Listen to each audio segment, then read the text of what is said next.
Three, two, one. All right, we are officially live, gang, and thank you for joining us tonight. We are talking to Nike Roach, and we are going to get into some talking about encouraging dads. He has a group that he has instigated called Dads Encourage. Nike, would you like to start off by telling us about yourself and about your group?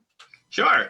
Well, my name is Nike Roach, and yes, it looks like Nike, but it is Nike. Last name Roach. My family's from the Caribbean, and if you, for some reason, get the last name Roach, 9 times out of 10, you have an Irish connection. So found that out. I'm a dad of three amazing boys, husband, partner, boyfriend of an amazing wife named Nikki. And I run business both here at my office, but also from home, and try to act like I know what I'm doing most days of the week. Yeah, that's pretty common. Tell us a little bit about Dads Encouraged. All right. Well, what happened was that sort of was a kind of a throwback. I started seeing sort of dads get beat up, and I don't want to sound all political and all kind of weird, but the Me Too movement got my attention. And that's a lot of dads getting beat up on there. And I'm not to say some of those people didn't deserve it. It's just that people just threw folks in there. I said, we got to make dads sexy again. And I'm not talking about like the sexual part of it, but making dads like the cool guys, the guys who are in shape, the guys who will fix anything, And I started saying, well, I'm seeing, way too many Homer Simpsons run around. And that just means people lay on the couch and, they kind of have to work. They're like, oh, crap, I don't have to. I just want to sit home and just watch TV or watch the ball game. And I was like, back in the day, Dad would get up and go do something, if it's going down to the, lodge or whatever, or, go hanging out. I don't know. And so I started saying, why don't we just try to find something, do something that will encourage fathers who are oftentimes forgotten. And I say that because, we always say, hey, Mom. It's always, hey, Mom. And, you the greatest superstar ever, you're the basketball player star or whatever. And you're like, hey, Mom. And mom's doing amazing. I mean, they carry the child in their womb for months on end, and they're the ones who go the pain. But it's the dads oftentimes have to give the children the reality check. I always say, moms will nurse you, dads will encourage you to get up and kind of, you got to get up, boy, or you got to get up, girl. You got to dust off, scratch your knees. And I was like, but dads need the same thing because we fall. And we need other dads because sometimes, our spouse may do it, but maybe not. We need it from our children, but our children maybe not. We need other dads who are maybe a little further ahead than us to encourage us. So if we fall on our knees or, maybe we made mistakes in our past with our children and we just like, dang, I'm down on myself. But, making sure that you're encouraged, physically, mentally, if you're in a business and really just kind of all the parts of encompassing daddyhood. That's what basically Dads Encourage is all about. Oh, that's really cool. So we were just talking a little bit, you were an Army medic. Yeah. And now you're physical therapist, physical trainer. Nope. I am. It was a whole bunch of different monikers that I call it. I'm more of a holistic coach. I started in the Army originally. And after the military, I decided to go into, traditional medicine. When I say traditional medicine, I'm talking about old medicine, not, the doctor stuff like that. And I took a path of massage therapy. Originally, I was going for physical therapy and, got sidestepped, got a little distracted, had some transcripts issues and a little bit of procrastination, I'll be honest. And sure enough, massage therapy presented itself. Something I've been doing since I was a little boy. But as a profession, that's when I really just said, I'm going to become a professional health and wellness practitioner. And I took a path of massage therapy. So below me, in our office, I'm in my admin office right now, is our clinic. And we see patients and clients who are veterans, people who are CEOs and just, stay-at-home dads and moms. So is it like a basic 9-to-5 schedule that you work? Or? Oh, yeah. What I wish. No, because of the way I schedule myself, I tend to just kind of really quickly, I tend to drop the boys off. I get up in the morning. My wife hates getting up in the morning. So I'm an early riser, military thing. And so I get the boys ready, get the breakfast and everything out, so to get them ready and, ready. My little boy, for some reason, runs out of the house with no shoes on. He's 8. I think he was raised by some feral people. But anyway, And after I do that, then I shift straight in. After I do that, I come to the office, and I start working on other projects that are personal to me before I actually go down to the clinic. My clinic time actually doesn't start until 11 o'clock. So I don't really work in the clinic all day. But it allows me, I structure my time so that I can have time to work on what I want to do, stuff that I can do with my wife, my girlfriend meaning, just to kind of make it clear, girlfriend meaning when the boys are not there, mom and dad will play. And so that's when my girlfriend comes out. So, and then after that, then I go into the clinic session, and then I do that. And then, but somewhere along the line, I'm just kind of working on other projects that are near and dear to my heart. So how long have you been married now? I stopped even counting. We got married in 2003. Okay. But Yesterday was. I just like 2003 and like be done with it. Yeah. Yesterday was our 3rd anniversary, and today was my wife's birthday. So. Holy crap! Well, congratulations. Took a couple of days off just so that we could spend some time together. Yeah. Sweet. Yeah. So it's important to keep that relationship alive. Oh, so yeah. You've been together since 2003. That's a especially in today's day and age, that's a milestone and a half, isn't it? It is, and it's kind of funny because traditionally in our family, we have a high, most of the people in our family were we're women. And I'm not saying, in that way, but I was raised by women. My grandmother is a matriarch. She came to this country, that being the United States. She left my grandfather because he was being, let's just say he was tiptoeing out way too many times. Mm-hmm. And so then my mother comes along. She didn't get married. And so it's sort of like the idea of women who are dominant and very, kind of there in your face kind of stuff like that, but also gentle, was always in our family. So all my sisters are very independent. They don't kind of sit down and wait and stuff like that for their husbands. But it's been a pretty good ride.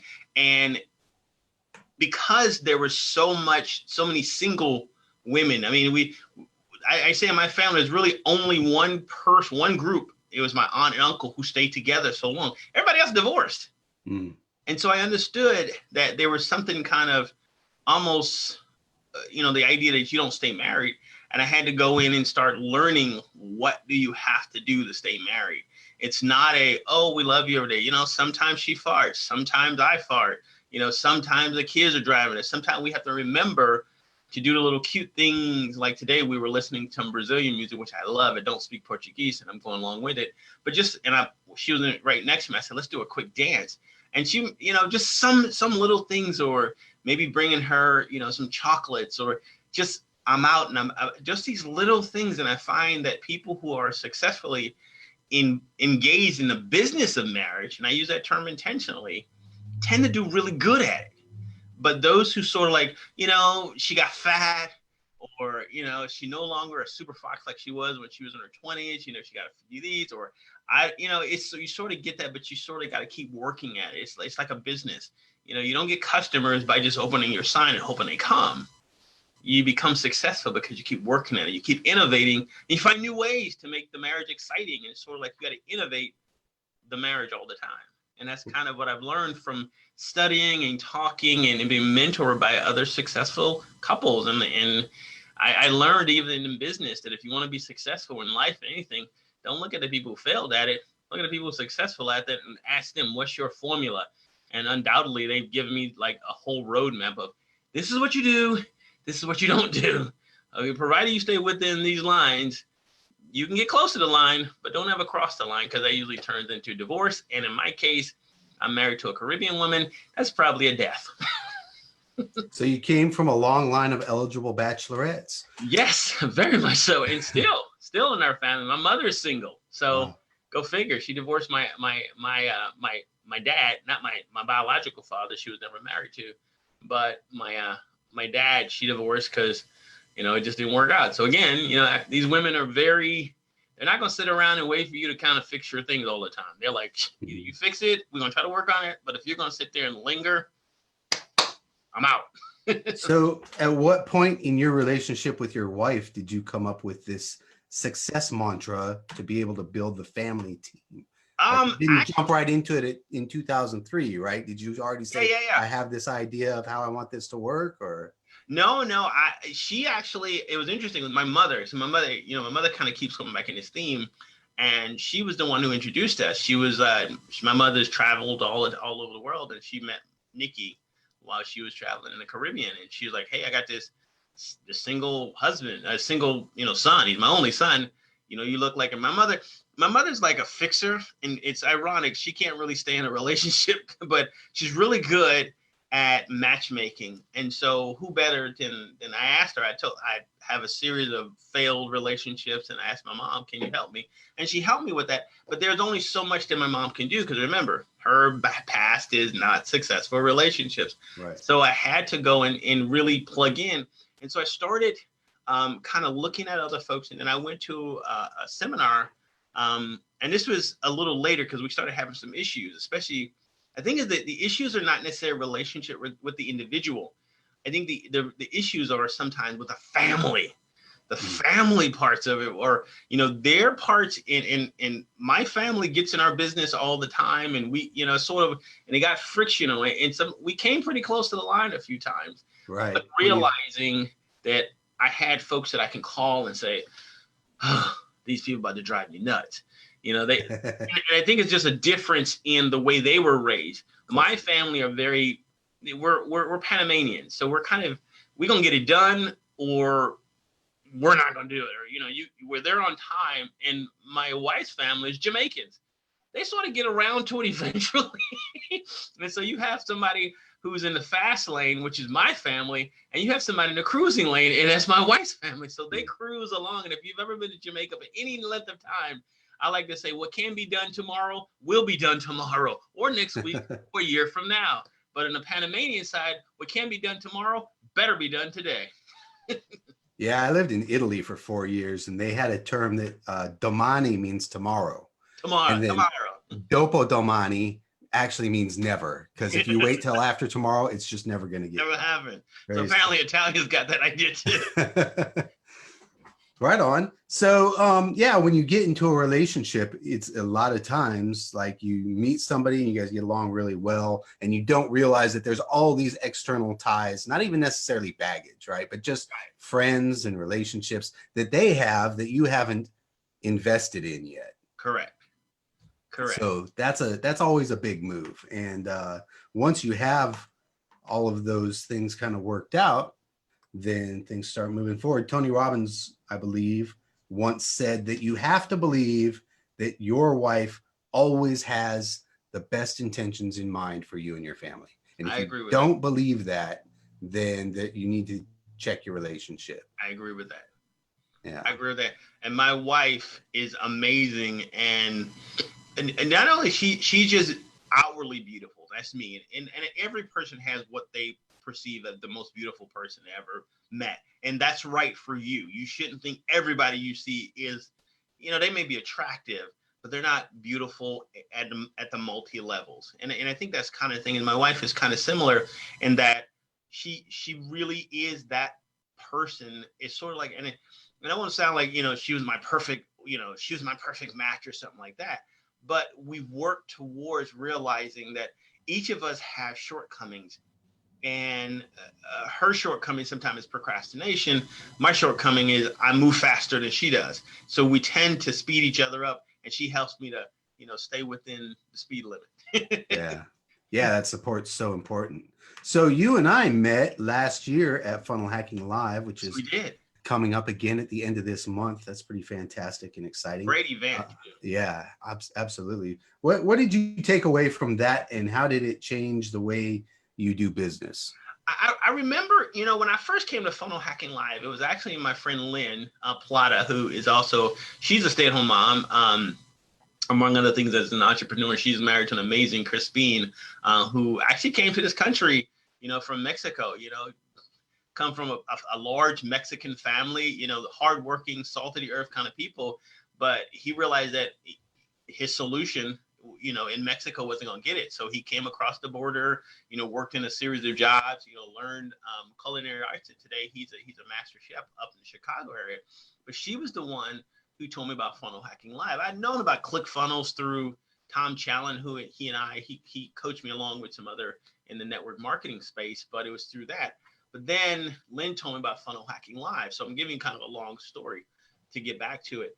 And when I got there, I had been to training seminars, but I had never been to one that was so well organized, but also had the components that I look for. Like, here's a component that you don't oftentimes think, and I always tell business owners as well as family, you have to have a heart. Yeah, you got to make money. Yeah, you got to pay bills. But you got to have a heart. And I love the way that it was put together. And I don't think it was all Russell. I think it was, Russell and team. But there was a component of it which I called soul, the heart, and the feeling of a business. And I think you sort of felt that from each speaker, was that they had a struggle, but through that struggle, they realized that they had to serve more to get more. And those who are on stage who may have made, $1 million last month, or, maybe they came from, squalor, and some of them, they came from pretty damn good, successful careers. I mean, there's one guy on there, I can't remember his name right now. He came from a banking career, which was like, he was making money. He was a hot guy, but, personally, he was dying inside. And so I think just to hear people like myself who had come from different backgrounds and were basically laying it out, what you see this well put together person. This ain't the person who was always. We were living in a cardboard box, or, me and my wife were going to blows at it, or we were in the middle. We had this one couple, and I can't remember their name, and they're marriage counselors, ironically, and they were going to blows.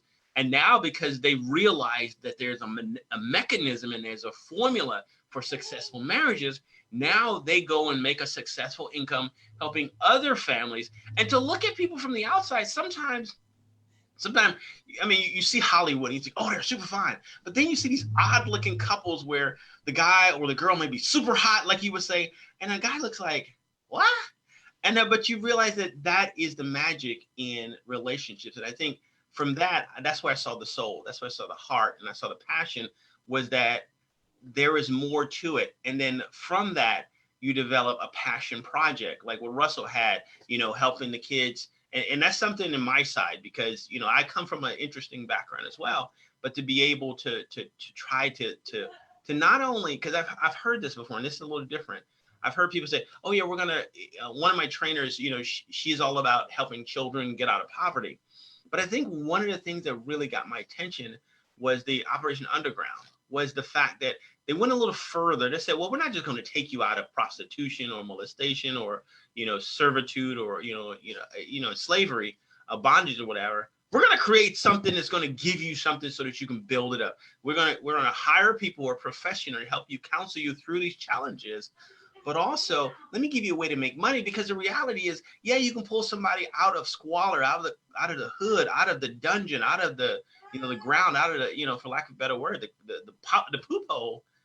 But you can pull them out, but it's not out of them. It's still with them no matter where they go. And if you don't give them another option, they're going to go back into it. And it's like some of my friends who I grew up with, it's a different second story, and it's back to the same thing, was I joined the military, they joined the drug trade.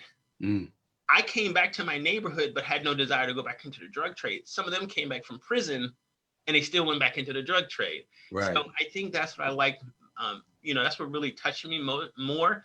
And then all the other stuff that you can do with your business and scaling up and all that, was really wonderful. But I tend to look for a soul in an operation, as opposed to the mechanics of all this. Like, there's various ways to build your funnel, all that, but not forgetting a component that we often overlook, because we're thinking about the dollars, we're thinking about, scalability, we're thinking about, growing a business into 7 and 8 figures. We're constantly thinking about those metrics, but we're forgetting about what got people to do the business in the first place. And oftentimes I find it wasn't really money. It was something else. And right. I noticed that the speakers had a consistent, it was something else. It was either I wanted to show my dad, or I want to show my mom, or I weighed too much, and I felt I wanted to be, I wanted a mission. It's sort of, it was not money. I mean, there are a few people, Myron was speaking on it, Myron Golden, who was an amazing speaker, about finding your, kind of your soul. Kind of, it's more than just money. Money is great. Money is a great tool. You can do a lot of good things, but I doubt if that's what gets you up in the morning every day. That's right. Yeah, I spent 4 years overseas for the Navy, and Cool. then I got out and I went back to the place where I had grown up. And when I got back, I noticed that my friends who worked in McDonald's when I joined the Navy still worked at McDonald's, and my friends who smoked pot in their mom and dad's basement still lived with their mom and dads. And I got back there and I said, you know what? I've changed so much and nothing here has changed. So I got back in the military. I joined the army and did 9 years as a Black Hawk helicopter mechanic. You was crazy. Yeah, well, I needed something more than where I had come from, I you understand that. know. And, and, And and and kudos to you for realizing, because I think some people come back from service and they fall back into those old habits and they fall back into that same group. And I think sometimes what the military does, and maybe not just the military, if I may speak to that, I think just traveling outside of where you came from. I've done extensive travel around, and I had the reasons to travel, various countries. And I notice that each person does it a little different. But once I kind of listen to them and I become in a way, I'm an observer oftentimes, but if I get a chance to kind of go a little bit further and understand that it makes me richer. And then when I come back home, I can either bring it in, but it makes it hard for me to fall back in the pattern. I spent some time in Thailand to study, holistic health. And I realized that in many cases, Thailand is a very poor country. Unless you're in a bigger city, Thailand is a very poor country, and they're very quietly fighting in Burma. I was closer to, which is now Myanmar, the Burmese border, and there was this drug thing going on between Thailand and Burma, and we don't hear about it. But there are mules who are very poor people who are going back and forth. But by understanding that kids would walk 10 miles a day just to go to school, when I came back to the United States, I realized how important education is to people on the other side of the globe that we tend to take advantage of, and really encourage my boys, dudes, you know what? Yeah, the kids across town, they're going to beat you, and you got to step up, bro. You got to step your game up, and then giving them an opportunity to go and travel a little bit more. I think the military is a great opportunity, but the military is not for everybody. So I think if anything, travel around and look and take opportunities to see the rest of the world, because you find that you enrich not only your community when you bring it back, but you enrich another community when you offer, your gifts to other community, not selfishly, not trying to get them or rook them out of something, but unselfishly give to them in their community. And then by vis-a-vis the law of reciprocity, what you give them, it will fly back to you, many times over. yeah, I think that's a really good point about education too, because there are many ways to get Oh education, God, yeah. and no matter what you do, you're going to be educated. If you sit on the couch and watch football, you're going to learn about football. Yep. Yeah, you have to choose your education. You have to know, have a target, have a destination, and then learn about those things. I agree. And I think that a lot of people kind of miss that. They go through, whether it's homeschool and do what their parents tell them to do, or whether they go through public school and do what all their friends tell them to do. They fall into that niche where they're like, I don't have any direction. I'm just doing what I'm told. So I agree, and I was talking with a command sergeant major retired from Special Forces camp out in Fort Bragg a couple of weeks ago, and he was saying, I asked him, I said, "What really scares you?" And it was something that really caught my attention too. It said something to the effect that, what really scares me is if my kids lose direction. He said, I don't really care what they do. It's not what they do, it's how they learn it. I don't care that, they learn it at school, they learn it in trade, they learn it by traveling the globe, and if it's in a college, or if it's searching and learning as you travel, like Kung Fu or something like that. He said it doesn't really matter. But if they lose that direction, he said that's scary, because people who lose direction tend to easily fall foul, find themselves in a ditch. And he said, but he said, it doesn't matter. He said, your passion is your passion, whatever you're good at. And it's going to change over time. And he said, I knew that, but we've talked even consistently. He was like, okay, that's what scares me, is that when my kids, he sort of gives them environments where they have to basically figure it out, not I'm not going to give it to you. I'm going to point you to the library and say, you got to figure this out. I'll help you along the way, give you some guideposts, but you're going to have to find out, because this is something you're like my son. You ask him to do something that he doesn't want to do. Oh, he will do it just, oh God, I'll get around to it, or he'll do it kind of, haphazardly. But if it's something he's really passionate about, I don't even have to ask him. He'll just do it. And he's really focused and he's really intent on getting it done. And I think that's really important. And I think as a parent and as a dad, sometimes, coming from my family, coming from a third world country, third world country, let's call it developing, because third world takes on all kinds of different, things behind it historically. But they were always focused on, you got to go to school, you got to get a degree, you got to go to college. And that was because a lot of folks in these developing countries don't have the opportunity to go to education. So my grandmother, who came to the United States, she didn't go to college, she barely made it out of high school. She came to the country as a maid, for lack of a better word. But for her, the epitome in her mind was always, you got to go to college, you got to go to college, you got to go to college. But then I figured out that there's more ways to do things, to learn. And it doesn't require you sitting in a classroom. It may require you to get off your butt and go to the other side of the planet. And that's what really inspires you to do good. Because a person who loses direction is easily swayed to the evil.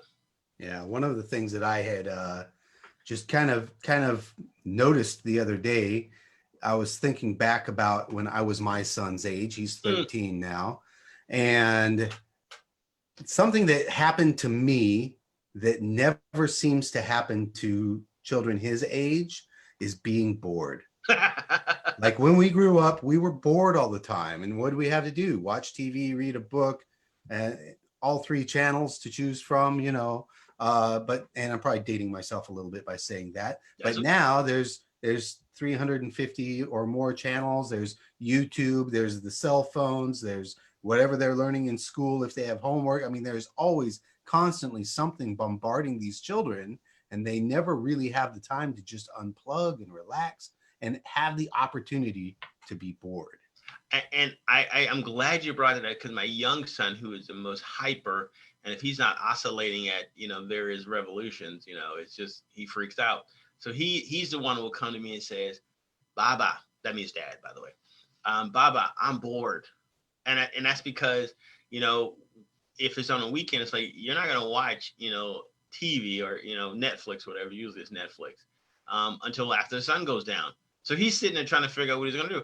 I was like, go outside, go play with the sticks, go find your friends, go play. I mean, there's a whole host of things that you do.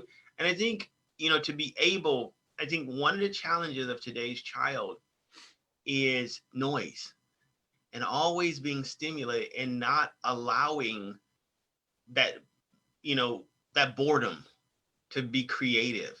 Because if you're stimulated all the time, if the part of your mind, which is your most creative, it's always stimulated by a game, a technology, an app, a YouTube, all these things are always being stimulated, but they're not necessarily stimulating creativity. They're just stimulating. And I think to be bored means you have to go out and fill that void with something else. And it's up to your imagination to create whatever. And I'm looking at things because I'm looking at some of the most creative innovations that we've seen in many years are not coming out of these developing countries. I mean, out of these industrialized countries like the United States, Great Britain, France, whatever, in certain African countries. They're coming out of countries that these people don't have all this stuff. All these amazing ideas that people come and they're like, well, crap, I just made it to whatever new country I'm in. I'm going to just bam this thing out. It's just coming out. I mean, China's one of the good examples. Like China, I know we like to think of China like this technological giant, but there are billions of people who are mostly poor, right. But think about what happens if you're dirt poor. You have to be creative, and you have to allow your mind the opportunity so that when the resources, the connections are available, bam, it sparks a new product, a new, innovation, a new solution. And that's my thing about the industrialized world, is that they're making the children lazy to be able to think. not to just be stimulated, because we're always like, oh, we got to get an app. Oh, I got to do, do Facebook. It's always a stimulation. It's always like, oh God, it's like hit me up like a drug. But what happens when there's a withdrawal? And that's what boredom happens. Right. So. Yeah, I feel like that old guy. My son doesn't use a pen and pencil in school. Yeah. They only use iPads, and I'm like, there he is now. You want to come say hi, Raymart? No, he's like, come say hi. He doesn't like. No, I'm good. I've pulled it. He's also right there. That's his. Well, I figured that was one of you. I didn't think that was the family cat. My oldest son is in a picture right about there on the bookshelf. I don't know if you can make that somewhere out. Way down at the bottom. Yeah. Gotcha. It was when he was like 2, so it was like 26 years ago. But I don't have any current photos. He's not one to go out and take pictures and send them to dad. When you're 30, it's not a thing to do anymore. Not cool anymore. But yeah, the opportunity to just unplug or meditate, or maybe do some martial arts or something physical, or draw with pencil and paper. They don't have like physical activities in the school. They don't have PE. We grew up doing PE. They don't have PE in the school anymore. So I was really shocked by that, because we've been in Korea for the last 6 years, and we were homeschooling Raymart, and so once we put him in public school, I felt like he needed to be able to have that connection with other kids his age. And now it's so different than it was. It's culture shock for me, and I'm from America, so I'm bringing him over from a foreign country, and he's like, whoa. Yeah, he was going to private school in the Philippines and just started learning English, and then he comes over here, and it's like, and they put him in the ESL class, and they tried to give him tests in Spanish, and I'm like, he's not Mexican. The other 27 kids in the class are, right? They all speak Spanish. He's from a Spanish-speaking country. Yeah, and he's picking up the language from his ESL class. He's learning a bunch of, he keeps asking me por qué, and I say yo no sé, and I have like an Italian tint when I say it. Like an Italian version of it. It's a yo no sé. Yo no sé. Yeah, but he's had the opportunity to travel and see other countries, Korea and the Philippines, and now America, and so he's doing pretty well, and he's just got this joy inside of him that he loves everybody. He drew something in Sunday school, and it says, I love people, I love myself, I love God, and he hung it on his wall. And it's just, that's like his mantra for a life right there.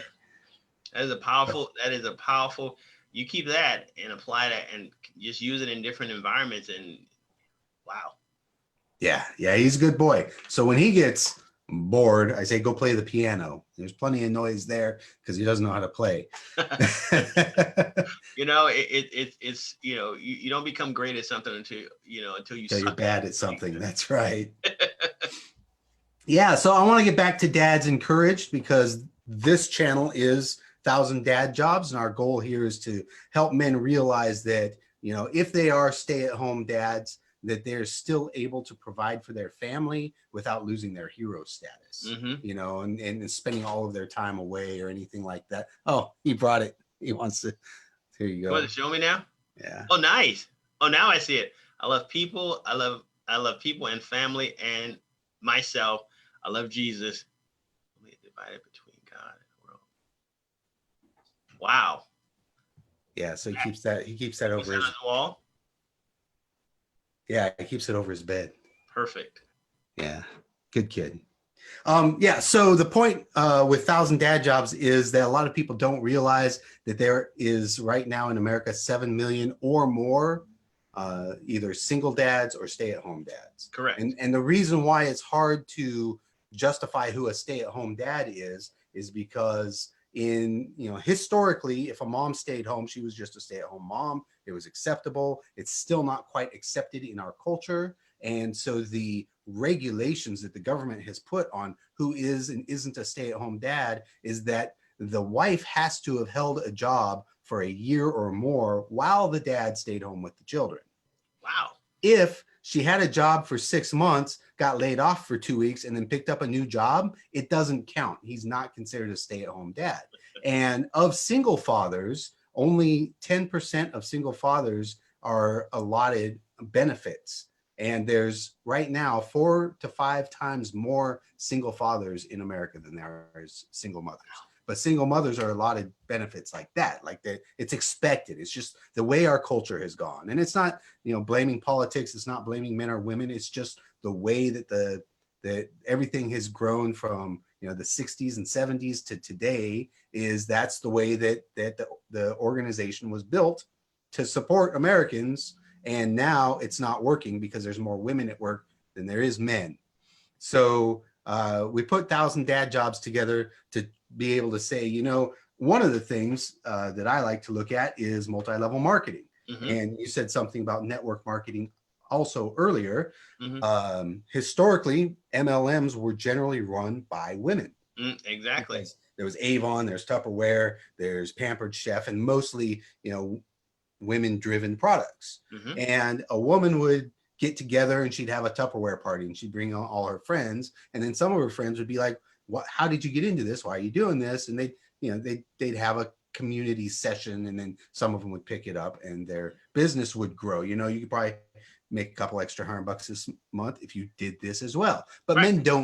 Men don't have those community gatherings like that. If they go do something, they're going to go play sports or they're going to go camping. Or if you bring up like, maybe you could say, this is what I've been doing for work lately. But if you were like, yeah, I take these things and I sell them to my friend, it doesn't go that way. Like men want tools, men want systems, and men want the whole organization to be streamlined.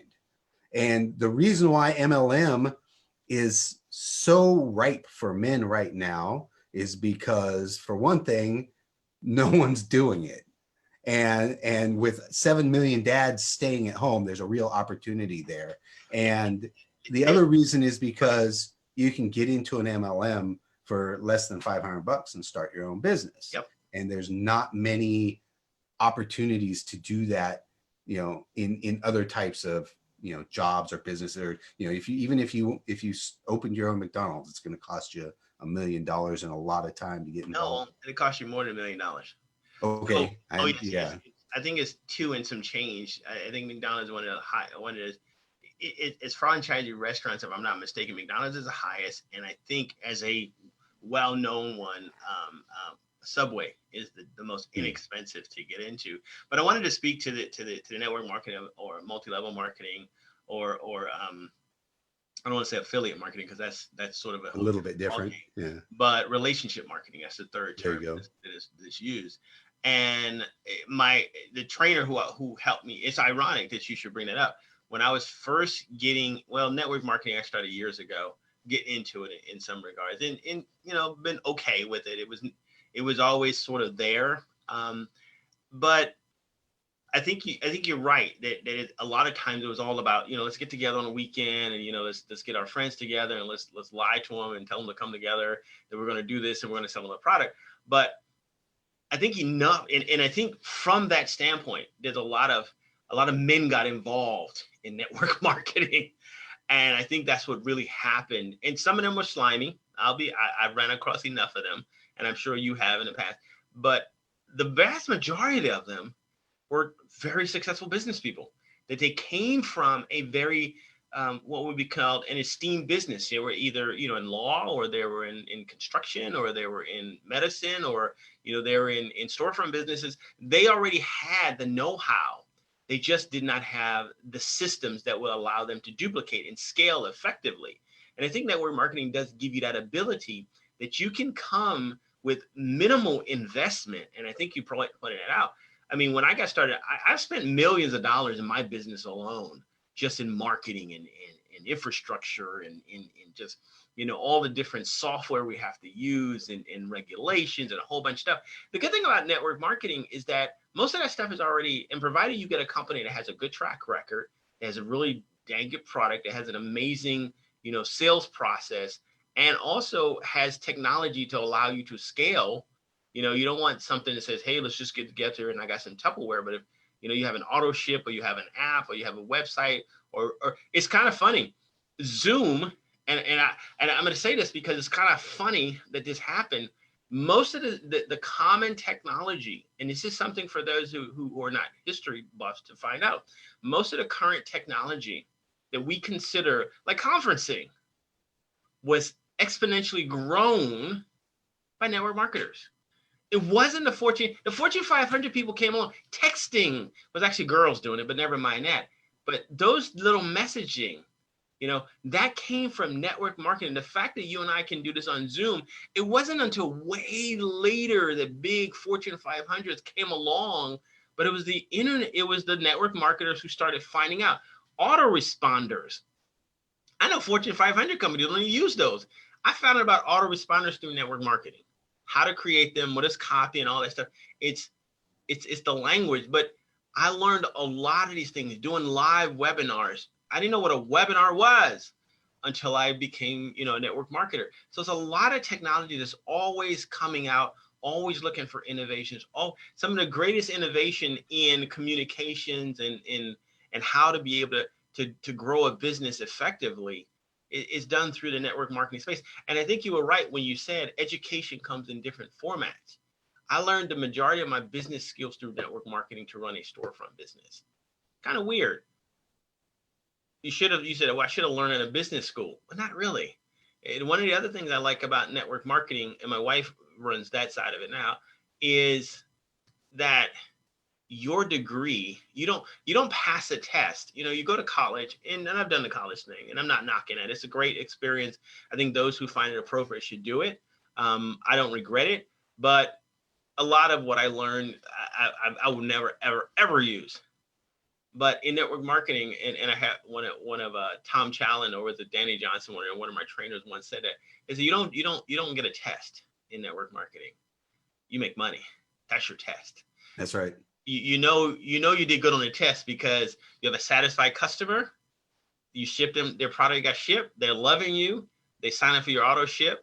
They decide that they want to be one of your partners. If you want to use that term, partners, or they want to partner with you, not necessarily partner in that classic sense, but you have common business goals.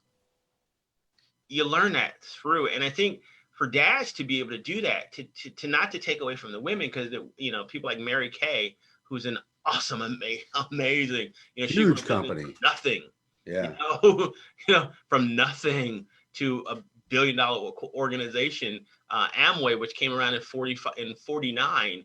They went from just two guys who just know what the hell they were doing to a billion-dollar company buying stadium. We oftentimes think of network marketing as like, it's not. No.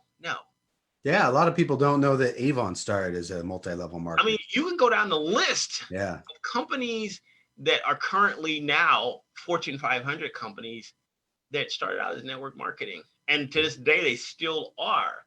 Amway is still a network marketing company. At the core, that's what they really are. But they own sports teams, they own stadiums, they contribute to the current administration, and one of the key players in there, her father-in-law was one of the founders of Amway. So, and that's not to say, and each generation is going to come up with a new innovation. The way they did it back in 1949 versus the way they do it in 2020 is going to be a little different, but it's still about building relationships. And I think that's the core of network marketing. It helps you to become a better communicator, a more effective communicator. It helps you to build long-standing relationships, because if you form, sort of haphazard relationships, your business is going to die. And I think that's been adopted a lot by car lots and real estate agents. Oh God, yeah. Now they have, but they weren't doing that before. Right. They would just buy. You buy and you leave them. That's right. I have a friend of mine who's a real estate agent. I asked her, and I asked the same question because a lot of what I learned, in many cases, as far as business and big business acumen, came through the network marketing side of the family. But I asked her, I said, so after a sale, what do you do with that customer? She said, you run as fast as you can away from the deal. I was like, oh, so you're telling me that it was somewhere between 5 to 10 years that they're going to make another capital purchase, was going to put a lot of cha-ching in your pocket, and you're telling me that the thing that you guys do, and I'm like, really? She said, yes. Even in current day, she was a founder, and she was a BIC, which is a big broker in charge. Basically, she runs all the all the other agents in a very successful practice is the education is sell it to them and run away. That's And I'm horrible. like, that is stupid. Yeah. You're like, you should, well, I don't know if the sales not gonna go right, or maybe they're gonna. I said that doesn't matter. Somewhere between in America 5 or less, they're gonna be coming back here, and if you've kept that relationship going. Well, it's if we get back to the analogy of getting married also, where you have all of those other relationships that are involved that you haven't tapped into yet, that, if you're a great real estate agent and they find out that their sister's getting married and they need to find a house, are they going to pass them to you, or are they going to pass them to somebody else? More than likely they're gonna pass to you, because you Yeah. treat them right, and you maintain that relationship. I think Right. that's what network marketing does teach. And I think dads could learn a thing or two about building relationships more effectively, and having a passion project. So Yeah, when I first went to, before I went to Funnel Hacking Live last year, I went to Grant Cardone's 10X yes, event with 39,000 people in a baseball stadium. It was just a big rock concert, but I didn't learn a lot there, and there wasn't really the ability to network like I wanted to. But one thing that I was amazed about is I thought that everybody was going to be in tweed suits, smoking cigarettes, like a sales conference. That's what I pictured in my mind. I was like, I don't even know why I'm driving down to Miami right now, because this is going to be so boring. And it totally wasn't boring. But when I went to FHL after, and there was, only 4,500 or so people there, and you could actually talk to people and meet them and really network with people. I've still got friends that I met, well, besides you though, lots of friends that I've met, from Funnel Hacking Live, and we stay in contact all the time. So that close proximity was. I think, and now that you bring it up, and I think that you're right. That is the part, that the intangibles that you forget about, because you're thinking about, what is the presenter? You have 20 something presentations or more, over a 3 or 4 day period of time, Right. plus some interaction, some Q&A sessions, which are amazing. The speakers are great. They walk on water in their particular industry and in their segment. But then you're in line with you, or you're in line with somebody else who literally has the answer that no one on stage said. That's right. I mean, I literally found out about how to do podcast from you. As a matter of fact, it was you two who taught me about podcasts, about Anchor. And Right ever on. since then, I've been doing it. So it's sort of like, because I was like, how do I do podcasts? And my friend Lynn had done it, but it's sort of like you hear it from one person, but you don't really hear it. But then we're sitting there at Funnel Hacking Live and like, hey, Nike, there's a free app out there you can use, and and I use it, and I've kind of gone a little further than that, but I still use Anchor because it has a lot of different features. Yeah, it connects to like 10 different outlets too. Exactly. So you just not just on Anchor. You say it, you drop it, you let it go, and it goes out to all the major podcast channels and platforms and stuff like that, including Apple, which, by the way, Apple I had to go do almost manually. It was a little weird for some reason. They were taking their sweet little time. So I had to go and use it when I had to use the Apple side. But once we got that worked out, now it just keeps, going and going and going. So again, those intangibles that no one on stage said anything, because when you hear about podcasts, like, oh God, even when Russell talks about podcasts, I was like, God, that's kind of freaking complicated. I mean, you got your brother who basically takes the ramblings that you have, that you just running down the highway, or you're at some exotic place, or you're in a bedroom, or whatever you're doing. You just kind of do that. And then you send it off to your brother, who's like a technological whiz kid, and he makes you sound like you're just the best. He makes you sound like a Tony Robbins, when it was just you, and the sound was wrong, or it was windy, or all these little background noises. And when you hear, oh yeah, you should do a podcast, I'm like, that freaking seems like it's just another dang thing that's just gonna freak me out, and I gotta go start learning about podcasting. Yeah, another thing to learn. And just channels. And then you, and your compadre, started talking to me about podcasting, how simple it was. I was like, really? Like, yeah, let me show you the app. Blah, blah, blah, blah, blah, blah. Start talking. I was like, and that still sound rough. I'm not at the point where, I can hire out all these technological whiz kids, but it gives you that muscle to be able to constantly come up with content that hopefully your listener, will find appealing and useful. And if anything, it gets that rhythm of learning and that creativity. You say, okay, every day, or at least a couple of times a week. I don't do it every day. I'm kind of lazy actually. But as often as you find it, you can come up with a concept throughout the day and say, okay, boom, I'm going to do this at this particular time, and I'm going to talk about this. And it sounds like you're brilliant, but you're like, dang, I really am not that smart. But when you listen to it sometime, I was like, dang, that was really good. Well, tell us where we can find your podcast. You can actually find my podcast at NikeRoach.com. That's my website, which I'm still working on. It's still my funnel. It's sort of funny. I help people with funnels, but my funnel looks like caca. It doesn't look like, I'm just kidding. But you can go to NikeRoach.com, and there's a link on it for the funnels, or it goes in everywhere. It's on Anchor, it's on iTunes, it's on, pretty much because of, using it, you can find it. But it's massage. Oh God, I forgot what it's called. If you put in Nike Roach, you'll find me. But it's massage marketing. Oh, nice. That's a cool. All right, I'm just gonna punch that in too. Yeah. All right. Oh, that didn't work.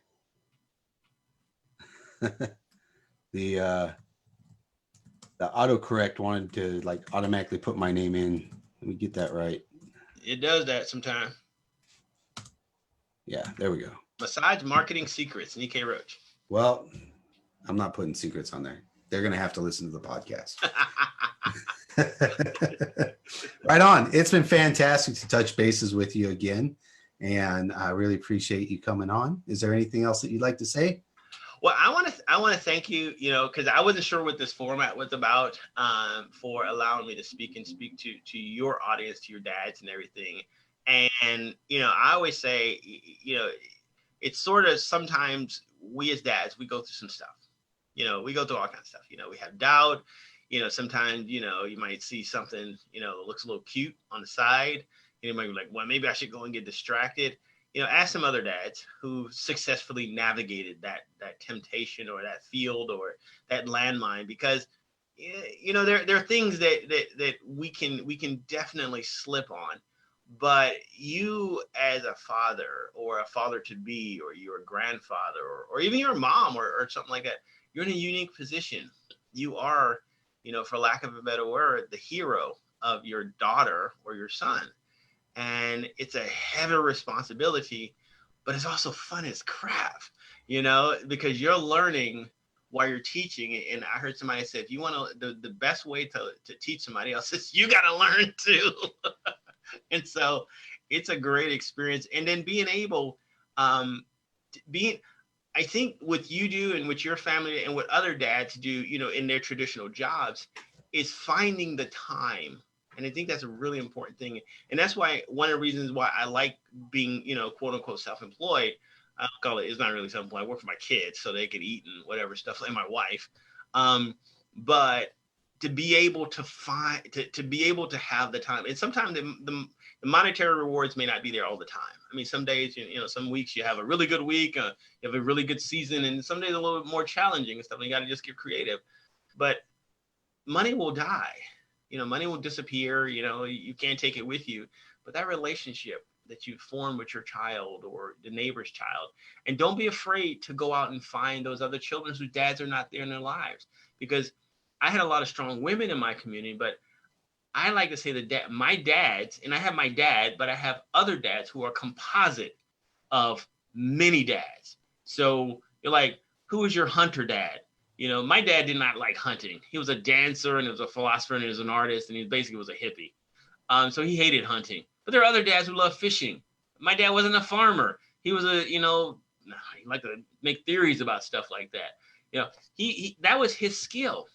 But there are other dads who I have interest in being able, if you're that dad that says, hey, I'm the bike fixer, or I'm the mechanic, or I'm the hunter, or, I'm the business tycoon, or, I'm the pastor, or whoever it is, don't be afraid if you see another kid to say, hey, come on over here, with permission from the parents or the guardian, something like that. Say, hey, we're coming over here, because that sometimes is really the thing that kind of helps them. I remember Shaquille O'Neal saying this.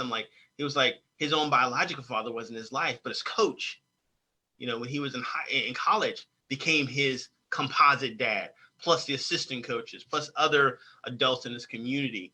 Those were the dads. It wasn't just one person.